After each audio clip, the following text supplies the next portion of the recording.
Now, I request you, Honorable Madam Sonia Gandhi ji, to deliver a speech.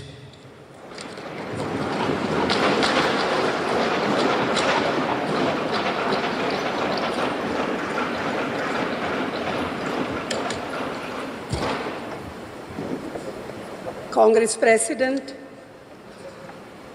Mallikarjun ji, Rahul, Venugopal ji, Pramod Tiwari ji, Gaurav Gogoi ji, K. Suresh ji, members of Parliament, friends. I am deeply conscious of the great responsibility all of you have placed on me yet again. Thank you. Let me, first of all, greet and congratulate all the newly elected Lok Sabha members of Parliament. You have fought a tough election under the most challenging of circumstances. You have surmounted many obstacles and campaigned so very effectively. Your success has given us a much greater presence in the Lok Sabha and a more effective voice in its proceeding, both of which will help give greater strength to our participation. The Indian National Congress has once again demonstrated its resilience. It was up against a mighty and malevolent machine that was doing its utmost to destroy us. It tried to cripple us financially. It carried out a campaign against us and our leaders that was full of lies and defamation. Many wrote our obituaries, but under the determined leadership of Khargeji, we persevered. He is an inspiration to us all. His commitment to the party organization and its ideology is truly extraordinary, and we all have to learn from his example. The Bharat Jodo Yatra and the Bharat Jodo Nyaya Yatra were historic movements which rejuvenated our party at all levels. Rahul deserves special thanks for his tenacity and determination to fight on in the face of unprecedented personal and political attacks. He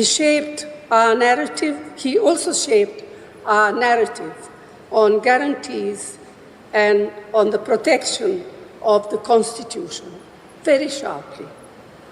And it is my personal belief that the constant upholding of the importance of our Constitution during our campaigns by Rahulji, Khargeji, and all of you is that which compelled the Prime Minister yesterday to bow down literally to that which is for us a precious book, the Constitution, containing the Constitution of India. The CWC resolution passed yesterday has not earlier today, sorry, there's a mistake here, has also thanked all of you, all of our colleagues and workers across the country who worked, and they too worked very hard and so very diligently for our success. On your behalf, I wish to reiterate that sentiment strongly. Lakhs of workers in both rural and urban areas have stood by the party in the most difficult of times. We salute their courage and commitment. We owe them a debt of gratitude. Ours has also been a campaign where we have functioned truly as a collective. To those of our colleagues who contested the election but lost, I extend our full support and tell them that they fought valiantly and did our party proud. Our numbers in Parliament have increased significantly. Not only is the Indian National Congress a large contingent in the Lok Sabha, but we are bolstered by the strength of our India partners, some of whom have themselves come back impressively. Yet, as we celebrate our recovery, we must also reflect what we need to do to improve our position in states where our performance has been far below our expectation. The Congress President spoke about this earlier in the day at the CWC, and I wish to reinforce his plea.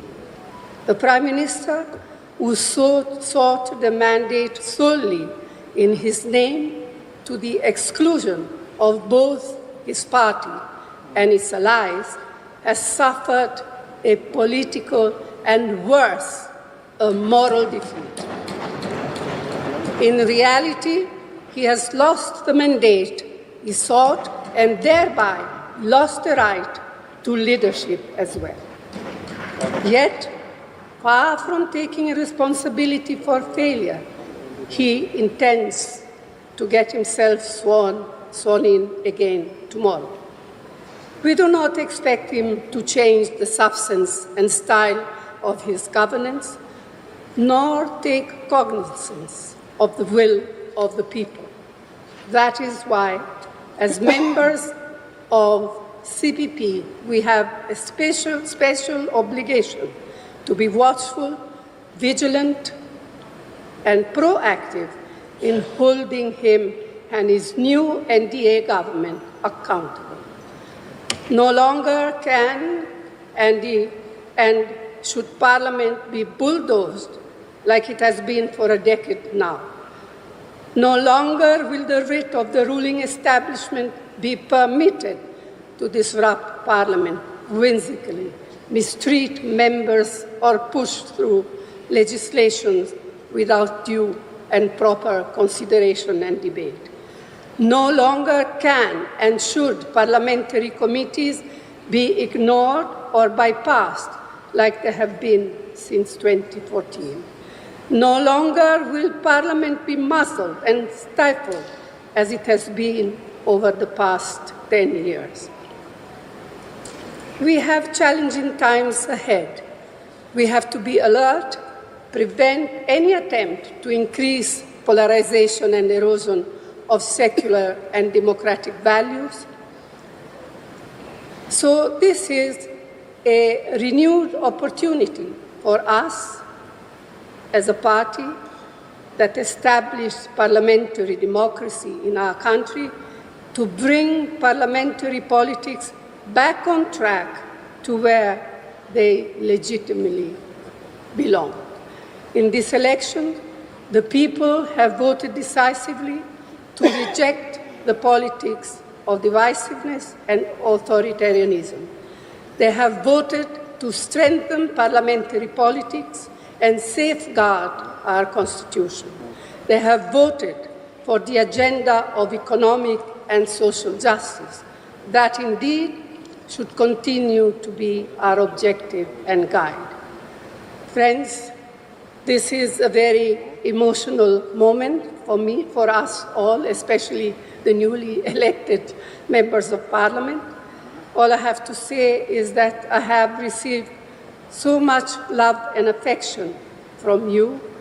So let me close by the assurance to you all that I will do my best and more to fulfill the trust and confidence you have continued to place on me. Thank you. Jai Hind.